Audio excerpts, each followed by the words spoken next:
إن أول بيت وضع للناس للذي ببكة مباركا وهدى للعالمين فيه آيات بينات مقام إبراهيم ومن دخله كان آمنا ولله على الناس حج البيت من استطاع إليه سبيلا ومن كفر فإن الله غني عن العالمين۔ انتہائی قابل قدر معزز سامعین، آپ کے سامنے اللہ رب العزت کے مقدس اور بابرکت کلام قرآن مجید فرقان حمید سورہ آل عمران کی 2 آیتیں تلاوت کی گئی ہیں، جس میں رب کائنات نے کعبہ بیت اللہ شریف کی شان اور منزلت ذکر فرمائی ہے، اور پھر بیت اللہ کے طواف کرنے والے حاجی اور عمرہ کرنے والوں کی شان اور ان کی فضیلت ذکر فرمائی ہے۔ وہ خوش قسمت مسلمان جن کے مقدر میں اللہ پاک نے اس سال بیت اللہ کا حج ادا کرنا لکھا ہے، ان کے قافلے جا رہے ہیں۔ اسی مناسبت سے کہ حج بیت اللہ کی فضیلت کیا ہے، شان کیا ہے، اور وہ جو مخصوص اعمال ادا کیے جاتے ہیں مخصوص دنوں میں، ان کی ترتیب کیا ہے، یہ آپ کے سامنے رکھی جا رہی ہے۔ اللہ رب العزت نے ہمارے اوپر احسان فرما کر ہمیں اسلام کی پاکیزہ دین سے نوازا ہے۔ اس پر ہم جتنا بھی شکر ادا کرے اللہ کا اتنا ہی کم ہے کہ اللہ رب العزت نے ہمیں اسلام جیسی ملت اور دین نصیب فرمائی ہے۔ پھر اس اسلام کی بنیاد 5 چیزیں اور 5 بنیادیں ہیں، جن میں سب سے پہلے اللہ رب العزت کے وحدانیت اور اس کے پاک پیغمبر کی رسالت کا اقرار کرنا ہے۔ دوسرے نمبر پر 5 فرض نمازیں ادا کرنی ہیں۔ تیسرے نمبر پر صاحب نصاب مسلمان پر زکوٰۃ ادا کرنا فرض ہے۔ چوتھے نمبر پر رمضان کے مبارک اور مقدس مہینے کے روزے رکھنے ہیں، اور 5واں نمبر ہے حج بیت اللہ کا۔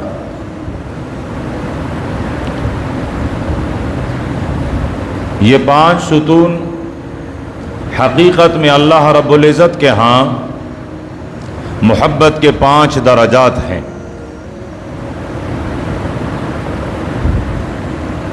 دنیا میں جب کوئی آدمی کسی کے محبت میں گرفتار ہوتا ہے تو وہ سب سے پہلے اس کا نام لے لے کر اس کو یاد کرتا ہے، اور اپنے محبوب کے نام کو یاد کرتے ہوئے اسے لطف آتا ہے۔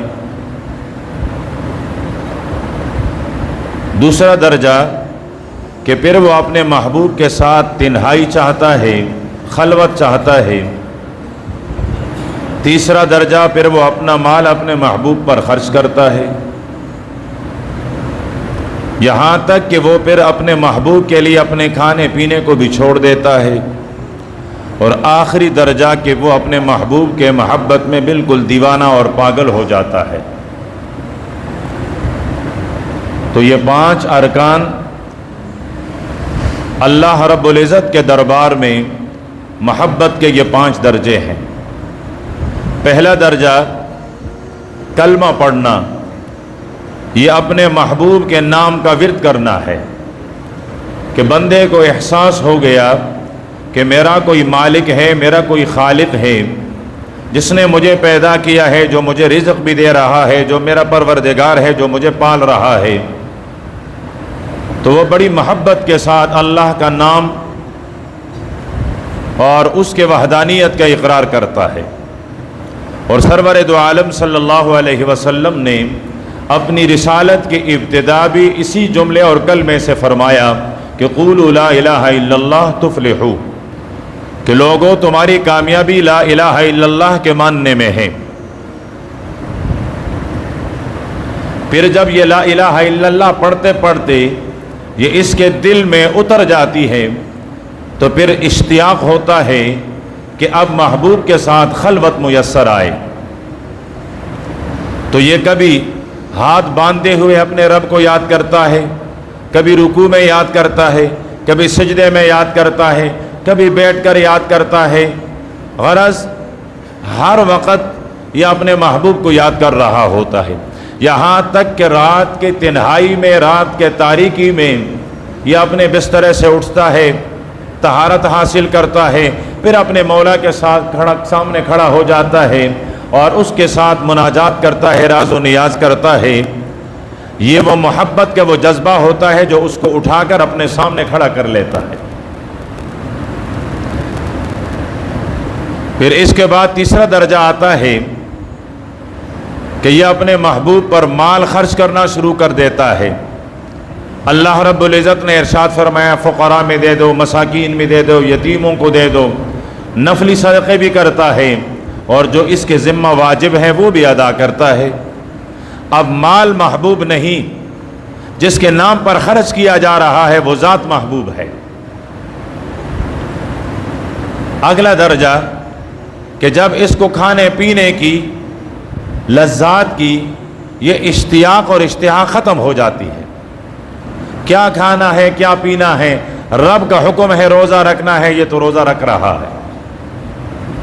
گرمی ہے سردی ہے، دن چھوٹے ہیں بڑے ہیں، کوئی پرواہ نہیں، اس لیے کہ رب کا حکم ہے، یہ رب کے حکم کی تعمیل کر رہا ہے۔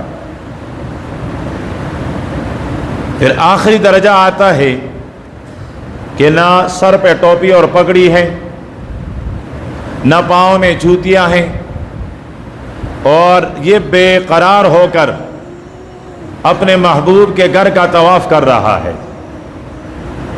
اور لباس بھی نہیں ہے، دو چادروں میں اپنے جسم کو لپٹا ہوا اور بیت اللہ کے غلاف کو چوم رہا ہے، کبھی اس کی دیوار کو چوم رہا ہے، کبھی اس کے دروازے کو چوم رہا ہے، دیوانہ وار پاگلوں کی طرح یہ بیت اللہ کے ارد گرد چکر لگاتا ہے۔ پھر کبھی صفا کے پہاڑی پر، کبھی مروہ کے پہاڑی پر، یہاں سے وہاں، وہاں سے یہاں دوڑ رہا ہوتا ہے۔ اب بالوں میں تیل بھی نہیں، کنگھا بھی نہیں، خوشبو بھی نہیں، یہ تمام چیزیں اس نے چھوڑ دی ہیں۔ یہاں تک کہ صرف بیت اللہ نہیں، یہ کبھی عرفات کے میدان میں، کبھی مزدلفہ میں، کبھی مینا میں، سخت گرمی میں، سخت سردی میں، موسم کا کوئی لحاظ نہیں رکھتا اور موسم کی سختی کی پرواہ بھی نہیں ہے، اس لیے کہ یہ محبوب کے عشق میں، محبوب کے محبت میں ایک قسم کا دیوانہ ہو گیا ہے۔ اب اس کے لیے گرمی اور سردی سارے برابر ہیں، اور یہ عمل شریعت کے اصطلاح میں حج کہلاتا ہے۔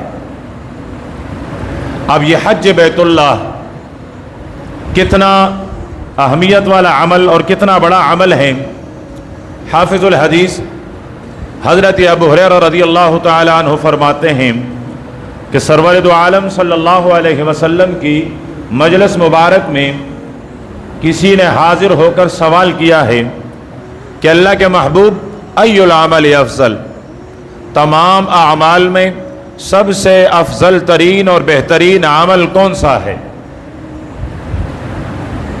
جس کے ہاں جس چیز کی اہمیت ہوتی ہے اسی کے بارے میں سوال کیا جاتا ہے۔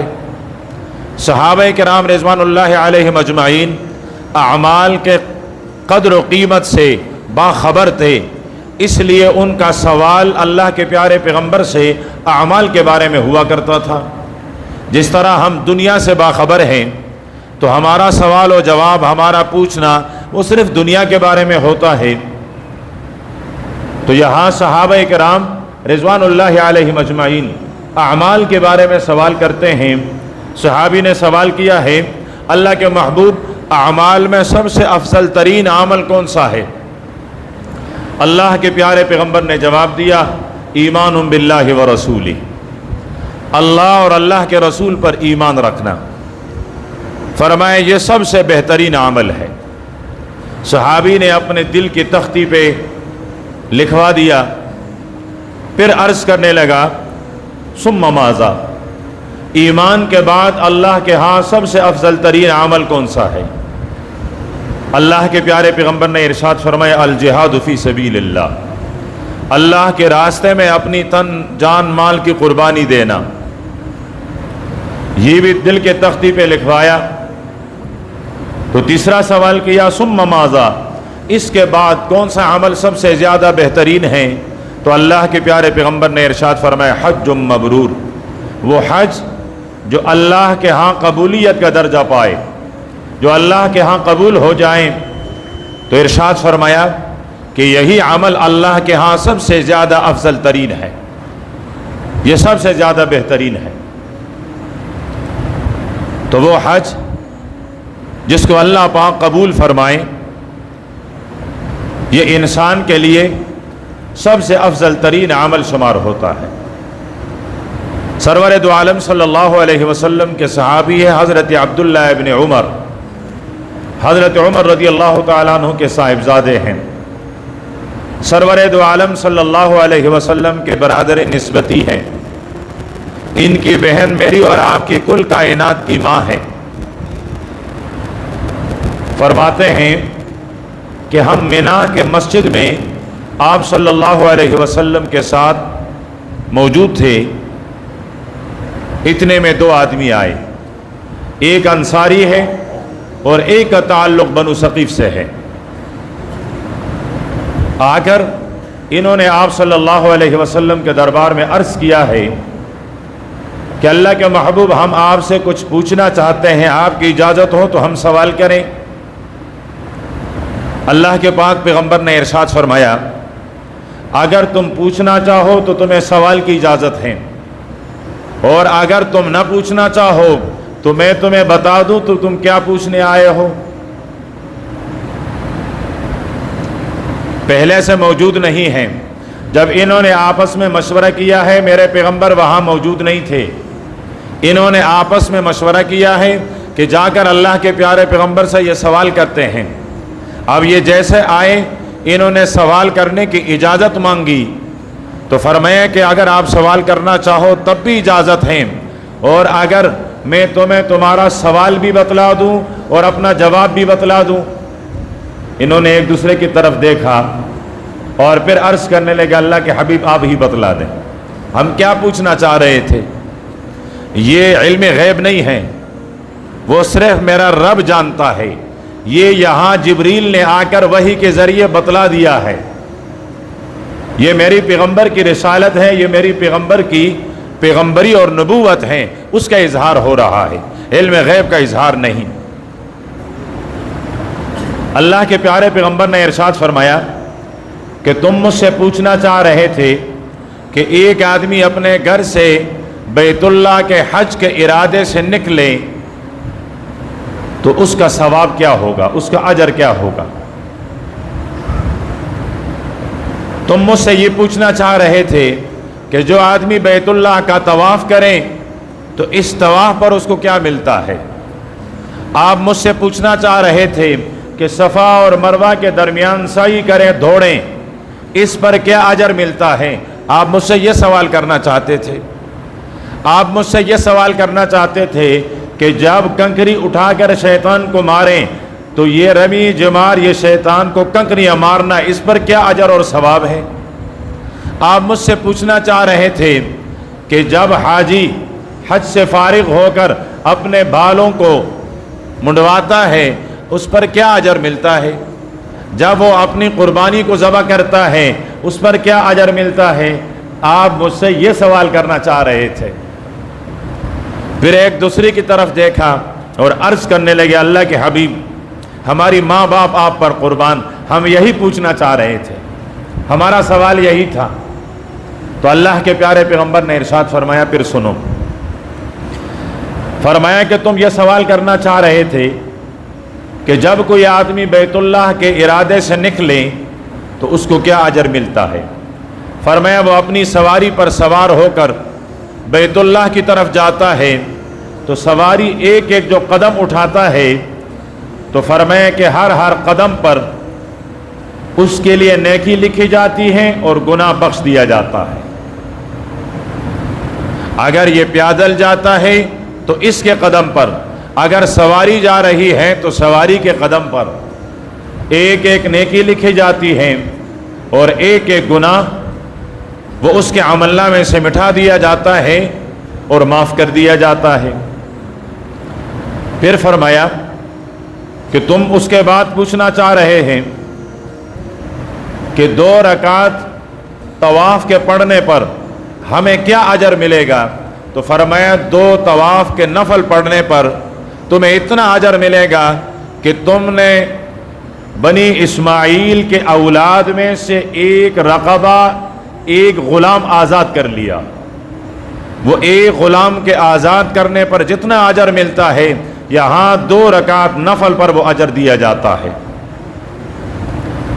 فرمایا تم مجھ سے یہ پوچھنا چاہ رہے تھے کہ صفا اور مروہ کے درمیان جب ہم سعی کرتے ہیں، دوڑ لگاتے ہیں، اس پر ہمیں کیا ملتا ہے؟ تو فرمایا کہ صفا اور مروہ کے درمیان سعی کرنے پر تمہیں اتنا اجر ملتا ہے کہ گویا کہ تم نے 70 غلام آزاد کر دیے۔ 70 غلاموں کے آزادی پر جو اجر دیا جاتا ہے تو فرمایا کہ اتنا ہی اجر صفا اور مروہ کے درمیان 7 چکر لگانے پر اتنا اجر دیا جاتا ہے، اتنا ثواب دیا جاتا ہے۔